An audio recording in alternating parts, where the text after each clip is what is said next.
আসসালামু আলাইকুম। আমি আপনাদের ভিডিওতে যে সমস্যাটি দেখাতে যাচ্ছি, এই সমস্যাটি হলো ছাগলের পেটে সমস্যা বা পেটে ব্যথা। দেখেন, ছাগলটি পেটে ব্যথার কারণে কিভাবে লম্বা হয়ে যাচ্ছে এবং শিরা। এই ধরনের সমস্যা দেখা দিলে বুঝতে হবে ছাগলের পেটে যেকোনো সমস্যা দেখা দিয়েছে। এই সমস্যাগুলো সাধারণত কৃমির কারণেও হতে পারে এবং খাবারের ত্রুটির কারণেও হতে পারে। অনেক সময় গম বেশি খেলেও এরকম সমস্যা হতে পারে।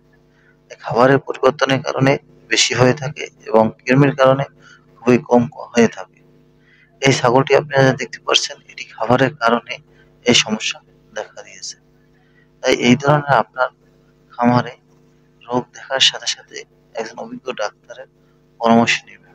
তা না হলে আপনার ছাগলটি মারা যেতে পারে এবং আর্থিকভাবে অনেক ক্ষতি হবে। তাই আমাদের যদি কোনো গরু বা ছাগল অসুস্থ হয়ে যায়, দ্রুত ডাক্তারের পরামর্শ